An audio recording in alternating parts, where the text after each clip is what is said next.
Welcome back, everyone. Welcome back to another class here in the power of the BI. Welcome back to another class here in the power of the BI. Getting a little feedback here on my system. Testing, testing. Welcome back to another class here in the power of the BI. So, of course, today's class, we are looking at another case study. Today is another case study class. And today's case study is another Fortune 500 company. That company is CVS Health. Those of you out there who are familiar with CVS and the drugstore and the prescriptions and all that kind of stuff, when you go to get your prescriptions renewed, we are going to be looking at CVS today. Again, what I want to be very clear on is the data that we're going to be using for our homework assignments for this particular case study, as in all other case studies, we are not going to be using real data from CVS. CVS is not a client that I have worked with before. It is not a client that I am working with now, but it could be a client that I will work with in the future on a project.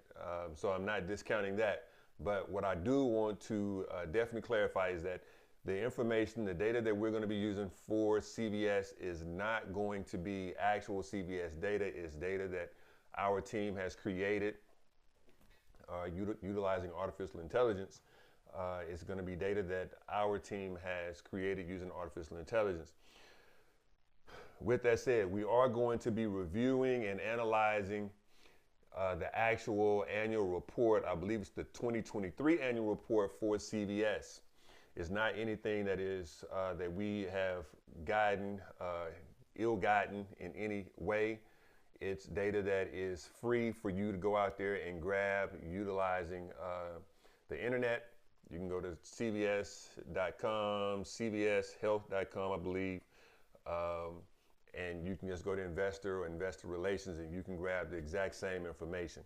So this is not information that we grab that is under the table, information that is just available to us. This is free information. But the reason why we like to use information such as an annual report is because oftentimes you'll get on a project and you'll say, hey, how do I know what information I need to be creating, what information I need to be utilizing to create KPIs and build my reports and dashboards with. So basically, we're going to just go through this annual report as we have done with several others, just to give you an idea of what to look for. This is not set in stone, or what we're going to be covering is not set in stone. The only thing that you can be looking for to analyze reports, to analyze the data, to see what your potential customers would like to use or see within their reports and dashboards. It's only an example, guys. It's only an example. So with that said, we're going to move right into this report. And so as we can see here, we are looking at the CVS annual report. Actually, this is not the annual report here. This is actually the information that we pulled from Fortune first. So we went to fortune.com just to see who were the Fortune 500 companies. And actually, I believe CVS actually was a Fortune Global 500 company, which the difference there, I know some of you guys are locked in on the terminology. But what I believe is the Fortune 500 companies are the largest companies in the United States, and the Fortune Global 500 are the 500 largest companies in the world. And I want to believe that when I see here, we do see that the CVS is a Fortune Global 500 company. So just real quick, we're going to go through just some basic information on CVS Health initially, and then we'll move over into the annual report. And this information, again, we can see it was found at fortune.com company. Hey, listen, real quick, before we go too much further, here's the deal. I just want to let you guys know that I will be on a 7-city tour in 2025. That's right, I'll be on a 7-city tour in 2025, bringing Power of the BI live bringing Power of the BI live to a location near you. 7-city tour. I'm going to be somewhere close to where you are. And here's the deal. For those of you guys that are out there that are already signed up for the course, that are already taking the 16-week online course, you will be granted 100% free access to one of the locations that I will be attending. Here's the deal. In order for you to take advantage of that, just go to the Power of the BI portal and message me in our Power of the BI community portal, and then I will definitely get you locked into that particular location. Now, for those of you guys that are not already signed up for the online course, here's the deal. This is what Power of the BI Live means to you. It means that the 16-week course that I teach for 16 weeks, teaching you Power BI, I will be doing it live Friday, Saturday, and Sunday in a city near you, or probably in your city.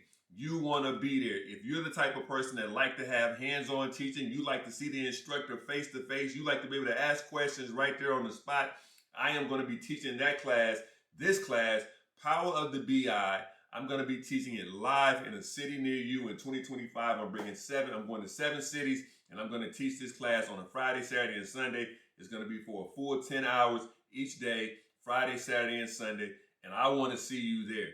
To get more information about Power of the BI Live and the location near you, what you need to do is go over to my website, powerofthebi.com. Go over to my website, powerofthebi.com, and I'm going to be honest with you. You're going to have to register. You're going to have to register and get on the wait list. You're going to have to register and get on the wait list. This is going to be a class that's going to fill up fast, and I want to make sure that we have the right people in that class, and it's going to be built specifically for those that are really trying to learn specifically trying to learn Power BI like right now, so you can get out there and pivot your career or learn more about Power BI. Whatever you're trying to do when it comes to Power BI, and you need to be in this class, Power of the BI Live, 7 cities, coming to a location near you in 2025.